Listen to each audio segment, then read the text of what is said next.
आज की क्लास में मैं आपको पढ़ाने वाला हूं क्लास 4 ईवीएस में चैप्टर नंबर 9 चेंजिंग फैमिलीज। तो वीडियो को शुरू करने से पहले अगर आप लोगों ने अब तक इस वीडियो को लाइक शेयर और मेरे चैनल को सब्सक्राइब नहीं किया है तो पहले तो आप इस वीडियो को लाइक कर दें, शेयर कर दें और साथ ही मेरे चैनल को सब्सक्राइब कर दें। और अगर आप लोगों ने अब तक मेरे टेलीग्राम चैनल को भी सब्सक्राइब नहीं किया है तो जाके उसको भी ज्वाइन कर लें, क्योंकि अगर आपको इस वीडियो की पीडीएफ चाहिए तो आपको पीडीएफ मेरे टेलीग्राम चैनल पर ही मिलेगी और इस वीडियो की पीडीएफ का लिंक आपको डिस्क्रिप्शन बॉक्स में मिल जाएगा। और साथ ही में अगर आप लोग चाहो तो डायरेक्टली टेलीग्राम से जाके भी कर सकते हो। तो आपको टेलीग्राम पे जाके सर्च करना है A to Z स्टडी, जो कि मेरे चैनल का नाम है। आपको वहां पे एक चैनल दिख जाएगा और आपको उसको ज्वाइन कर लेना है। चैप्टर 9 चेंजिंग फैमिलीज, और ये जो चैप्टर है इसमें हम लोग ये जानेंगे कि समय यानी कि टाइम के साथ में और सिचुएशन मतलब कि परिस्थितियों के साथ में जो परिवार हैं उनमें कैसे बदलाव आते हैं। Here are some pictures of families, मतलब ये है कि यहाँ पे नीचे कुछ परिवारों की तस्वीरें दी हुई हैं। These are the family of Nimmi, Tsering and Najli, मतलब ये है कि ये जो परिवार हैं ये निम्मी, तेरिंग और नजली की है। Let us look at this picture and talk about what we see and discuss, मतलब ये है कि चलिए अब हम इस पिक्चर को देखते हैं और इस पर चर्चा करते हैं कि हमें इसमें क्या देखने को मिल रहा है। ए न्यू अराइवल, तो सबसे पहले तो यहाँ पे जो निम्मी है इसकी परिवार मतलब इसकी फैमिली की पूरी स्टोरी दी हुई है। तो इसमें है a new arrival, there is great excitement in Nimmi's family, मतलब निम्मी के परिवार में बहुत ही उत्सुकता है। She has a new baby sister, क्योंकि उसकी एक नई बेबी सिस्टर आई है। Look at the picture and write who were the member of Nimmi family before the arrival of her baby sister, मतलब ये है कि तस्वीर को देखिए और बताइए कि निम्मी के परिवार में उसकी बेबी सिस्टर के आने से पहले उसके परिवार में कौन कौन से सदस्य थे। तो देखो, अगर आपको उसके परिवार के सदस्य निकालने हैं तो पहली इमेज में पूरा परिवार नहीं है, दूसरी में भी पूरा परिवार नहीं है, तीसरी में भी पूरा परिवार नहीं है, पूरा परिवार है चौथी में। और पूरा परिवार में कौन कौन लोग हैं? निम्मी, निम्मी के पापा, निम्मी की दादी, निम्मी की माँ और निम्मी के अंकल। तो ये 5 लोग हैं पूरे परिवार में। How many member are there in Nimmi family now, तो देखो पहले कितने लोग थे? 5 लोग थे कि नहीं थे? मैंने आपको यहीं पे बताया था, गिन लो 1 2 3 4 5, 5 लोग थे। अब निम्मी की एक बेबी सिस्टर भी आ गई है, मतलब एक सदस्य और आ गया है, तो 5 + 1 = 6, यानी कि अब टोटल 6 लोग हो गए हैं निम्मी के परिवार में। Let us talk, how do you think the lives of Nimmi's family member have change after the arrival of new baby. For example, मतलब इसमें ये कह रहे हैं कि आपको क्या लगता है कि निम्मी के परिवार के सदस्यों के जीवन में कैसा बदलाव आया होगा नई बेबी के आने के बाद। How will Nimmi spend her day now, मतलब अब निम्मी अपने दिन को कैसे बिताएगी। तो देखो, पहले निम्मी अपने दिन को कैसे बिताती होगी? खेल कूद करती होगी पूरा दिन, थोड़ा समय पढ़ लेती होगी और बाकी सारा काम अपना करती होगी। लेकिन अब निम्मी को क्या करना है कि निम्मी को अब ये जो नई बेबी आई है इसका ध्यान रखना है, इसके साथ खेलना है। What new work will her mother do now, मतलब जो निम्मी की मम्मी है अब वो क्या क्या नए काम करेंगी। तो देखो, बेबी के आने से पहले निम्मी की मम्मी को क्या काम करना पड़ता होगा? घर का खाना बनाना, घर के बर्तन धोना और साथ ही में बच्चों का ध्यान रखना, ये सारे काम निम्मी की मम्मी को करने पड़ते होंगे। लेकिन अब क्योंकि निम्मी के घर में एक बेबी सिस्टर आई है, मतलब कि एक बेबी आया है, तो निम्मी की मम्मी को ये सारे काम तो करने ही करने हैं, लेकिन साथ ही में जो बेबी है उसका भी ध्यान निम्मी की मम्मी को रखना पड़ता होगा। There will be a change in the daily work of Nimmi's father, मतलब जो निम्मी के पिता हैं उनके जो दिन का काम है उसमें भी बदलाव आया होगा। Grand mother and uncle with the arrival of new baby, और साथ ही में उनकी नानी और अंकल के जो रोज दिन का काम होता है उसमें भी बदलाव आए होंगे नए बेबी के आने से। कैन यू टेल हाउ, क्या आप बता सकते हो कैसे? तो देखो, निम्मी के पिता को अब अपनी जो बेटी मतलब जो अपनी बेटी आई है छोटी सी, उसका ख्याल रखना होगा। नानी भी ख्याल रखेंगी, साथ ही में खिलाई पिलाएंगी। अंकल भी सेम काम करेंगे। तो मतलब जो काम अब ये लोग करते थे वो तो करेंगे ही करेंगे, लेकिन उसके साथ में इनको अब बच्चे का ध्यान भी रखना होगा। हैज़ ए स्मॉल ब्रदर और sister being born in your home, मतलब ये है कि क्या आपके परिवार में किसी छोटे भाई या बहन का जन्म हुआ है? और in any house in your neighbourhood, या फिर आपके पड़ोस के परिवार में किसी भाई या बहन का जन्म हुआ है? How does it feel to have a new baby at home, मतलब ये है कि अगर आपके घर में कोई नया बच्चा आ रहा है तो कैसा महसूस होगा आपको? तो आपको जैसा भी महसूस होता है आप यहाँ पे लिख दो। How have things change at home with the new baby, मतलब ये है कि परिवार में नए बच्चे के आने से क्या क्या बदलाव आए हैं। Find out all about the youngest child in your home और in the home of a relative then write, मतलब ये है कि सब कुछ पता करो उस यंगेस्ट चाइल्ड मतलब सबसे छोटे बच्चे के बारे में जो कि आपके घर में हो या फिर आपके किसी रिश्तेदार के घर में हो। When was the baby born, मतलब जो बेबी है उसका जन्म कब हुआ था। Is the baby a boy और गर्ल, मतलब ये है कि जो बेबी है क्या वो लड़का है या लड़की। How are you related to him और her, और आप उस बेबी से कैसे संबंधित हो। Where was the baby born, और जो बेबी है उसका जन्म कहाँ पर हुआ था। Who does the baby look like, और जो बेबी है वो किसके जैसा दिखता है। What is the color of his और her hair, मतलब जो बच्चा है उसके बालों का रंग कैसा है। What is the color of his eyes और her eyes, और जो बच्चा है उसकी आंख का रंग कैसा है। Does the baby have any teeth, क्या बच्चे के कोई दांत हैं। What do we feed the baby with, हम बच्चे को क्या खिलाते हैं। What is the baby's length, और बच्चे की लेंथ यानी लंबाई कितनी है। How many hours a day does the baby sleep, और जो बच्चा है वो एक दिन में कितने घंटे सोता है। What different sound does the baby make, और क्या अलग अलग आवाजें बच्चा करता है। Who does the baby stay with most of the time, और जो बच्चा है वो ज़्यादातर समय किसके साथ रहता है। Stick a photograph of the baby और draw a picture in your notebook, और ये कह रहे हैं कि आपको आपकी कॉपी में जिस बच्चे पर आपने ऊपर बात करी है उसका एक तस्वीर चिपकाना होगा या फिर उसका पिक्चर आपको अपनी नोटबुक में ड्रॉ करना है। तो देखो आप ड्रॉ तो कर नहीं पाओगे क्योंकि क्लास 4th में इतने अच्छे बच्चे तो होते नहीं है कि उनको ड्रॉ करना आए, तो आप उसकी पिक्चर ही चिपका दो।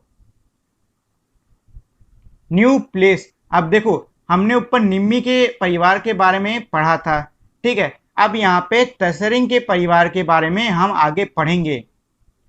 तसरिंग्स father receive a letter from his office, यानी कि तसरिंग के पिता को उसके दफ्तर से एक चिट्ठी मिली। The letter said that he was being promoted, चिट्ठी में ये था कि जो इनके पिता हैं उनका प्रमोशन हो रहा है, यानी कि उनको और बेहतर ओहदा दिया जा रहा है। And would have to move to another city, और इसके लिए उन्हें दूसरे शहर मूव करना होगा। What will change in Tsering family after his father's transfer, मतलब यह है कि तसरिंग के परिवार में क्या बदलाव आएंगे इनके पिता के ट्रांसफर के बाद। Who from Tsering family will live with his father at the new place, which school will Tsering go now, will he have new friends, मतलब यह है कि तसरिंग के साथ में अब तसरिंग के पिता के साथ में अब कौन जाके नए शहर में रहेगा। जो तसरिंग है क्या वो किसी नए स्कूल जाएगा, और जो तसरिंग है क्या वो कोई नए दोस्त बना पाएगा।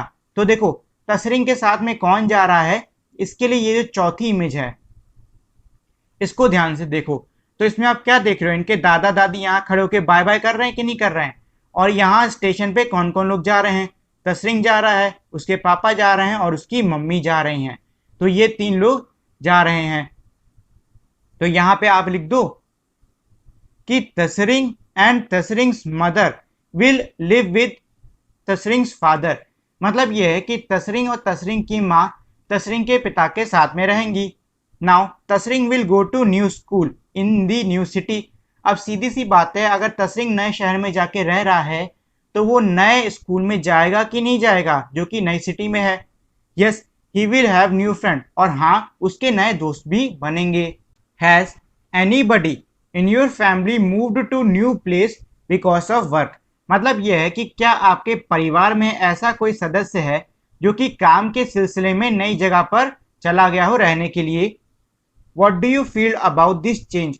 और आपके परिवार में ये जो बदलाव आया है इससे आप कैसा महसूस करते हो। देखो, अगर किसी के परिवार में कोई भी व्यक्ति अपना घर छोड़ के कहीं और रहने जाता है तो सीधी सी बात है उस व्यक्ति के घर में सब लोग उस व्यक्ति को मिस करेंगे, मतलब कि उसकी याद आएगी। Is there anyone in your class और school who has came to your school from another place, if so talk to him और हर। मतलब ये है कि क्या आपके स्कूल में या फिर क्लास में ऐसा कोई बच्चा है जो कि किसी दूसरी जगह से आया हो, आपको उससे जाके बात करनी है। वेयर हैज शी और ही केम फ्रॉम। मतलब जो बच्चा कहीं से आया है वो किस जगह से आया है। व्हाट वाज हिज और हर ओल्ड स्कूल लाइक। और उसका जो पुराना स्कूल था वो कैसा था। व्हाट डज ही और शी फाइंड डिफरेंट हेयर। और उसको यहाँ पर कैसा लगता क्या है, या फिर उसको यहाँ पे क्या फर्क लगा। डज ही और शी लाइक द चेंज। और जो उसके जीवन में बदलाव हुआ है क्या उसको पसंद है। It's wedding. अब देखो, हमने इसमें निम्बी के परिवार के बारे में पढ़ा, तसरिंग के परिवार के बारे में पढ़ा, अब हम लोग नजली के परिवार के बारे में पढ़ने वाले हैं। There is a great joy in Najli's home today. मतलब आज नजली के घर में बहुत ही खुशी का माहौल है। हर Elder cousin brother is getting married. मतलब उसके जो बड़े कजन ब्रदर या फिर मौसी या फिर चाची के जो लड़के हैं, बड़े भाई, उनकी शादी हो रही है। Let us talk. Do you think that there will be change in Najli's family after this wedding. What will change. मतलब ये है कि क्या आपको लगता है कि नजली के परिवार में शादी के बाद में कोई बदलाव आएगा। तो हाँ, बिल्कुल बदलाव आएगा, क्योंकि अब इनके परिवार में एक नया सदस्य आ चुका है। और अब क्योंकि इनके परिवार में एक नया सदस्य है तो जो काम इतने सारे होते हैं वो एक नए सदस्य के बीच में बढ़ जाएंगे। Do you think there will be change in the home from where the new bride has come. What kind of changes. मतलब ये है कि इसमें पूछ रहे हैं कि क्या आपको लगता है कि जिस घर से ब्राइड यानी कि जो बहू है वो आई है उस घर में क्या कोई बदलाव होगा। तो जी हाँ, बिल्कुल बदलाव होगा, क्योंकि देखो जिस घर से भी वो लड़की आई है उस घर में सीधी सी बात है उस लड़की की याद की जाएगी, मतलब उसको मिस किया जाएगा। और सीधी सी बात है, अगर आप अपना घर छोड़ के किसी और के घर में हमेशा हमेशा के लिए रहने आओगे तो आपको भी अच्छा नहीं लगेगा। Talk to your mother. मतलब अपनी मम्मी से, एंड इन दी फैमिली। और अपने आंटी से अपने परिवार में जाके बात करो। आस्क देम, उनसे पूछो about where they live before they got married, कि वो शादी से पहले कहाँ पर रहा करते थे। Who were the members in their family then. और उनके परिवार में उस समय कौन कौन से सदस्य थे। Has anybody in your family being married recently who. मतलब क्या आपके परिवार में हाल ही में किसी की शादी हुई है, किसकी हुई है। तो जिसकी भी हुई हो आपको नीचे इसमें उसका नाम लिख देना है। Talk to your classmate and write all about what happened during wedding in their families. मतलब यह है कि अपने कक्षा के किसी बच्चे से जाकर बात करो और उससे पूछो कि उसके घर में शादी के दौरान क्या क्या हुआ। What kind of special food is cook. मतलब उसके घर में शादी के दौरान कौन से खास पकवान बनाए गए। What special cloth do the bride and bridegroom wears. मतलब कौन से कपड़े शादी में जो दूल्हा दुल्हन थे उन्होंने पहने। What kind of songs and dances are performed at the wedding, और किस प्रकार के गाने और नाच शादी के दौरान हुए। What did you see at the wedding that you attended, मतलब ये है कि आपने कोई शादी कभी अटेंड करी है तो आपने उसमें क्या देखा। Draw some pictures in your notebook, और आपने उस शादी में जो कुछ भी देखा है उसकी कुछ पिक्चर आपको अपनी कॉपी में बनानी होंगी। Then look at the pictures drawn by your classmate, और उसके बाद आपके दोस्तों ने जो तस्वीरें बनाई हैं उनको जाकर देखो। मतलब ये काम सिर्फ आपको नहीं करना है, आपके पूरे क्लास को मिलके करना है। We saw changes taking place in the family of Nimmi, तरसिंह and Najli because of different reasons, मतलब ये है कि हमने ये देखा कि अलग अलग कारणों की वजह से निम्मी, तरसिंह और नजली के परिवार में बदलाव आए हैं। Write down the reason for this changes, मतलब यह है कि अब आपको नीचे ये जो बदलाव किन किन कारणों से आए हैं उन कारणों को लिखना होगा। तो सबसे पहले है इन निम्मीज फैमिली, यानी कि निम्मी के परिवार में जो बदलाव आया है वो किस कारण से आया है। तो देखो, निम्मी के परिवार में बदलाव इसलिए आया है क्योंकि अब निम्मी की एक छोटी बहन आ गई है। मतलब ये है कि अब निम्मी के फैमिली में एक छोटा बेबी आ गया है। इन तरसिंह फैमिली, और तरसिंह के परिवार में बदलाव इसलिए आया है क्योंकि इनके पापा का प्रमोशन हो गया है और इनके पापा का दूसरे शहर में तबादला यानी कि ट्रांसफर हो गया है। यह है इन दोनों के सॉल्यूशन। इन नजली फैमिली, और नजली के फैमिली में ये जो बदलाव है ये इसलिए आया है क्योंकि नजली के जो बड़े भाई हैं, मतलब जो एल्डर कजन हैं, उनकी शादी हो गई है। There can be many reason for changes in family, can you think of some more reason, मतलब ये है कि परिवार में बदलाव होने के काफ़ी सारे कारण होते हैं, क्या आप यहाँ पे कुछ कारणों को लिख सकते हो। तो देखो, परिवार में जो बदलाव है वो कई कारणों से आता है, जैसे कि मान लो आपके घर के कुछ सदस्य अलग अलग रहने चले गए, या फिर आपके परिवार में कुछ सदस्यों की मृत्यु हो गई, या फिर आपके जो परिवार है उसमें किसी की शादी आदि हो गई, या फिर आपके परिवार में किसी का जन्म हो गया। होने को तो कई सारे कारण हैं, अब जो आपकी इच्छा है वो आप इसमें अपने हिसाब से लिख लो। और ये है नजली वाले का solution. Talk to 3 old people, मतलब यह है कि किन्हीं 3 बूढ़े लोगों से जाकर अपने परिवार में बात करो। वन फ्रॉम योर फैमिली, मतलब अपने परिवार के किसी बूढ़े से जाकर बात करो।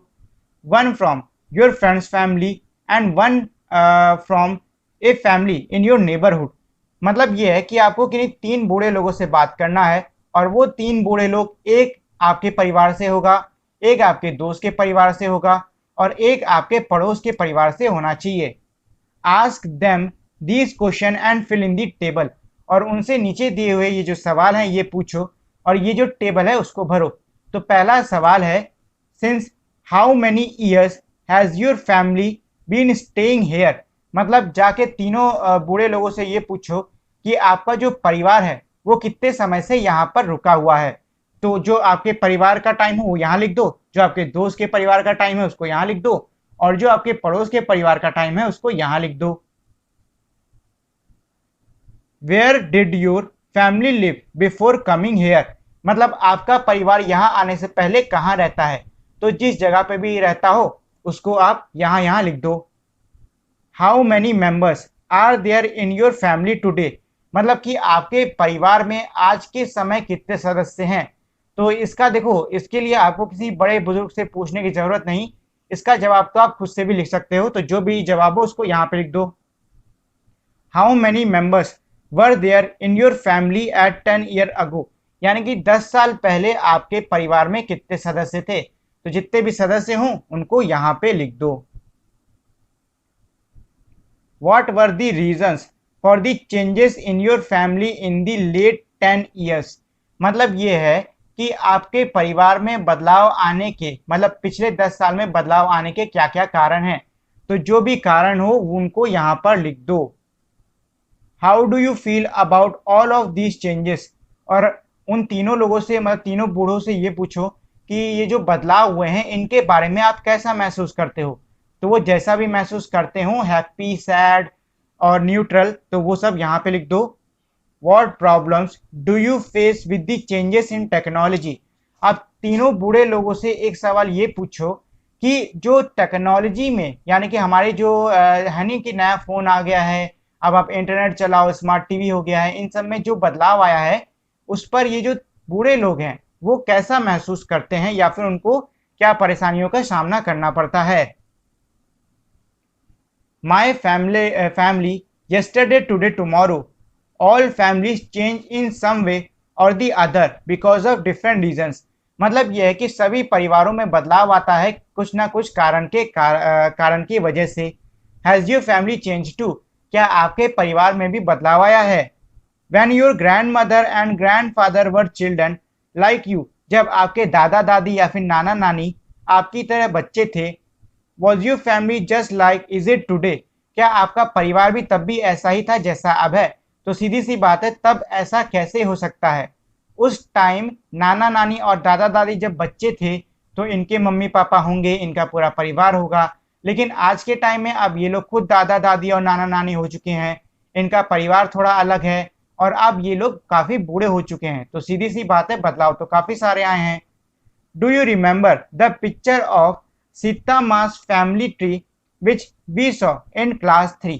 मतलब यह है कि क्या आपको याद है कि कक्षा 3 में जो हम लोगों ने फैमिली ट्री सीता माँ का देखा था, उसकी तस्वीर आपको याद है। तो अगर आपको याद नहीं है तो क्लास 3 की मेरी जो वीडियो है उसको जाके देखिए, उसमें आपको ये फैमिली ट्री मिल जाएगा। मैंने उसमें आपको अच्छे समझाया है कि फैमिली ट्री कैसे बनाते हैं।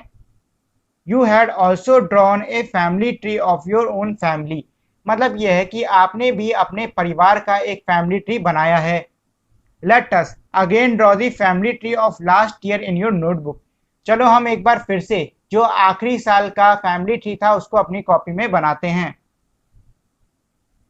आस्क योर ग्रैंडमदर और grandfather how many members was there in their family when they were your age. अब देखो, इसमें जो फैमिली ट्री है ये थोड़ा बड़ा बनाने को कह रहे हैं। हमने क्लास 3 में फैमिली ट्री कैसा पढ़ा था, हमने ज़्यादा बड़ा नहीं, हमने बस दादा दादी और नाना नानी तक पढ़ा था। लेकिन अब ये कह रहे हैं कि दादा दादी और नाना नानी से जाकर पूछो कि उनके परिवार में जब वो बच्चे थे कौन कौन से सदस्य थे, और उस हिसाब से आपको फैमिली ट्री बनाना है। मतलब ये है कि अब आपको फैमिली ट्री में अपना परिवार तो बनाना ही बनाना है, साथ ही में जो आपके दादा दादी और नाना नानी का परिवार है उसको भी बनाना है। Draw a family tree in your notebook of their family when they were young, और साथ ही में आपको एक अलग से फैमिली ट्री भी बनाना है जब वो लोग जवान थे तब का। Can you see yourself, your brother and your sister and your mother और your father anywhere in this family tree. और ये कह रहे हैं कि ये जो आपने फैमिली ट्री बनाया है, क्या इसमें आप कहीं पर अपने आप को, अपने भाई बहनों और अपने माता पिता को देख पा रहे हो। Now draw a family tree in your present family in your notebook, मतलब ये है कि अब आपको आपका जो प्रेजेंट यानी कि वास्तव का जो परिवार है उसके हिसाब से फैमिली ट्री बनाना होगा। अरे देखिए, यहाँ पे थोड़ी गड़बड़ हो गई इस क्वेश्चन को समझने में। यहाँ पहले सिर्फ और सिर्फ आपके दादा दादी और नाना नानी के फैमिली ट्री को बनाने की बात कह रहे थे, और आपको साथ में पूरा फैमिली ट्री नहीं बनाना है। वैसे अगर आपने बना लिया है तो कोई दिक्कत नहीं, अच्छा ही है, आपको अच्छे समझ में आ गया होगा ये टॉपिक। फिलहाल यहाँ पर आपको सिर्फ और सिर्फ आपके दादा दादी और नाना नानी का अलग से फैमिली ट्री बनाना था, और यहाँ पे आपको आपके वास्तव के यानी कि अभी के जो फैमिली है प्रेजेंट टाइम का, उसका फैमिली ट्री बनाना है। Can you see your self anywhere in this family tree, मतलब यह है कि क्या आप अपने आप को इस फैमिली ट्री में देख पा रहे हो। Who are the member of your family today, मतलब यह है कि आज के समय आपके परिवार के कौन कौन से सदस्य हैं। Where are your grandparents, और आपके दादा दादी और नाना नानी कहाँ पर हैं।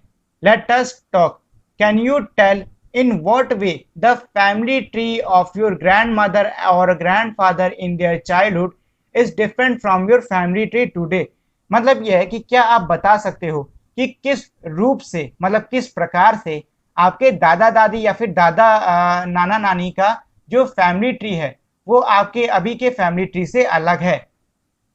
Going back to school up to which class do you want to study, मतलब इसमें यह है कि ये पूछ रहे हैं कि आप किस कक्षा तक पढ़ना चाहते हो। Up to which class, have your parents studies, यानी कि किस कक्षा तक आपके माता पिता ने पढ़ाई की है। अब देखो, अगर आप इन दोनों क्वेश्चन को कंपेयर करोगे तो आप ये देखोगे कि आपके लिए इस समय पढ़ाई के ऑप्शन काफ़ी ज़्यादा हैं। मतलब आप आराम से 12th पास कर सकते हो, ग्रेजुएशन कर सकते हो, लेकिन आपके मम्मी पापा के टाइम में हो सकता है इतनी सुविधाएं ना हो।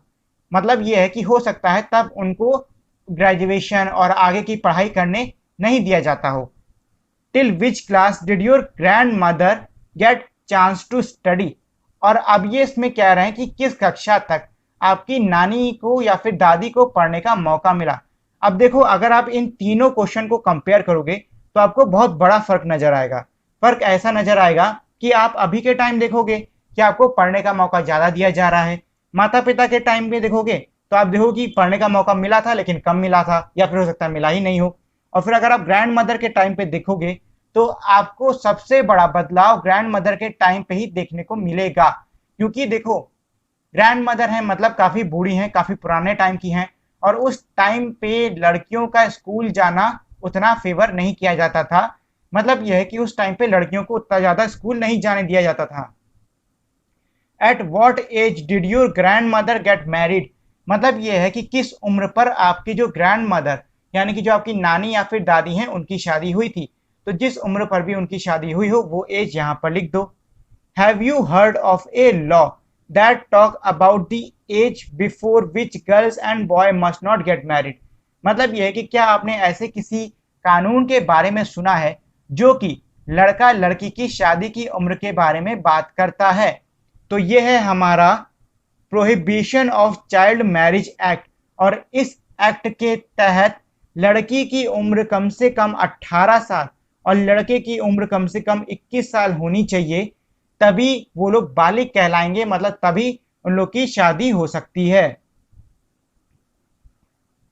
There are many girls who get married before they are 18 year old, मतलब ये है कि ऐसी कई सारी लड़कियां होती हैं जिनकी शादी 18 साल की उम्र से पहले ही कर दी जाती है। Many of them have to even leave school, और उनमें से कई लड़कियों को तो स्कूल तक छोड़ना पड़ता है। There are many to story of girls like Sushila and Ranga Reddy district who are going back to school, मतलब ये है कि ऐसी कई सारी सच्ची कहानियां हैं ऐसी लड़कियों की, और ऐसी कुछ लड़कियां हैं जो कि हैं सुशीला और रंगा रेड्डी, जो कि मतलब जिन्होंने अब फिर से स्कूल जाना शुरू कर दिया है। She also got help of the panchayat, और उन्हें ये करने में पंचायत की भी सहायता मिली। The panchayat said that the young children should play and study and not be married off, मतलब यह है कि पंचायत ने ये कहा कि जो छोटे बच्चे होते हैं उनको पढ़ना और खेलना चाहिए, ना कि उनकी शादी कर देनी चाहिए। A group of people of Andhra Pradesh hold special camps to help married girl to go back to school, मतलब ये है कि एक स्पेशल कैंप लगाया जाता है आंध्र प्रदेश में, और उस कैंप के जो लोग हैं वो ऐसी लड़कियों को, वो ऐसी शादीशुदा लड़कियों की सहायता करते हैं जो कि दोबारा स्कूल जाने चाहती हैं। जग्गा माँ एंड चित्ती सेस, मतलब जग्गा माँ और चित्ती ने ये कहा, we would like to study and stand on our own field, मतलब इन्होंने ये कहा कि हम पढ़ना चाहते हैं और अपने पैरों पर खड़े होना चाहते हैं, मतलब कोई रोजगार पाना चाहते हैं। फाइंड आउट एंड राइट, मतलब पता करो और लिखो। Are there any such children in your neighbourhood who had to drop out of school, do they want to go back to school, मतलब ये है कि क्या आपके आस पड़ोस में ऐसा कोई बच्चा है जिसको कि स्कूल से मतलब स्कूल छोड़ना पड़ा हो, और क्या वो बच्चा दोबारा स्कूल जाना चाहता है। What are they doing these days, और जिन बच्चों ने स्कूल छोड़ दिया है वो आज के समय पे क्या काम कर रहे हैं।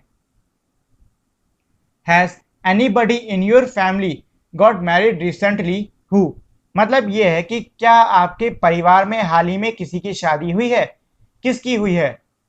What was the age of bride and groom, और लड़का लड़की जिनकी शादी हुई है उनकी उम्र कितनी थी शादी के समय।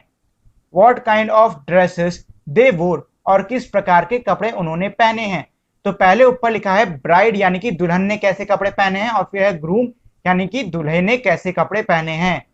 What kind of dishes were there? Name them. और शादी में किस प्रकार के पकवान थे, उनका नाम लिखो। अब देखिए, ये जो पूरा का पूरा चैप्टर था, इसमें हमने क्या सीखा? हमने इसमें ये सीखा और ये जाना कि समय के साथ में और परिस्थितियों के साथ में, यानी कि टाइम और सिचुएशन के साथ में हमारे परिवार में कैसे कैसे बदलाव आते हैं। तो आज के लिए इतना ही, और अगर आप लोगों ने अब तक मेरी इस वीडियो को लाइक, शेयर और मेरे चैनल को सब्सक्राइब नहीं किया है तो इस वीडियो को लाइक कर दें, शेयर कर दें और साथ ही मेरे चैनल को सब्सक्राइब कर दें। तो इसी के साथ में हमारी आज की वीडियो यहीं पे ख़त्म होती है। मिलते हैं हम लोग अपनी अगली वीडियो में, तब तक के लिए नमस्कार।